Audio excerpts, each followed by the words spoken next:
So I want to ask Sarah, what is some of the craziest things you've come across in junk removal as far as items you had to remove? Anything that like sticks out?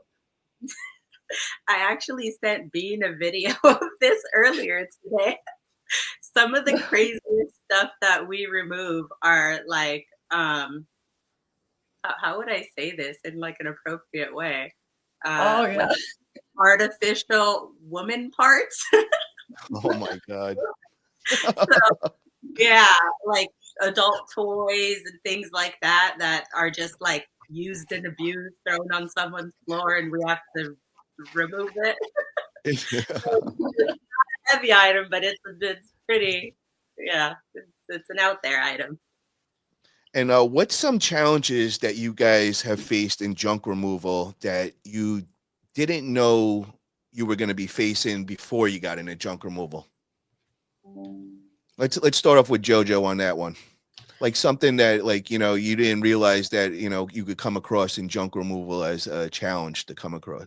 I would have to just say, yeah, you get an idea to start a business, but I would have to say all the challenges that come with starting a business. So I didn't know how to anything about a business, right? I really didn't. I didn't even know what a sole proprietor was until we were like filling out the paperwork. I would have to say the website, it was really challenging. I was going to not do it and then hire somebody else. I was going to hire my daughter to do it. But then I just got bored one time and I logged on to GoDaddy and I was like, oh, well, this doesn't seem that difficult. And then I came up with the first website, which doesn't even compare to the one we have now because you learn, right? You learn and you grow. But just things like that, or even silly things like W-9s. Like, so we would go into a storage unit facility and give them our card and let them know what we do. And they're like, well, if you could get on our vendors list. And I was like, okay. And like the first time anybody ever told me, I was thinking vendors list. I didn't even know what that was. And then it was, you fill out this form, and then it's wanted your your tax ID number. I mean, now that's super easy, and you just like, well, here's our W-9, But when you first start, you're like, a W-9? I don't know how do you fill out a W-9? I don't even want to be on a vendor's list if I have to do all that, right?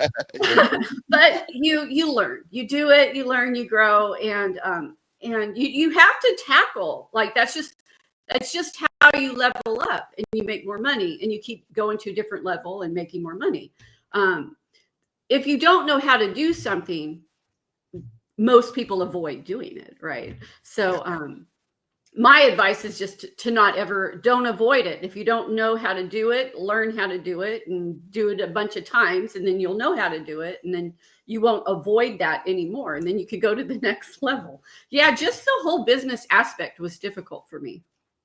Yeah, and when you say that, it kind of reminds me, I compare it to like the fitness world and going to the gym and everything.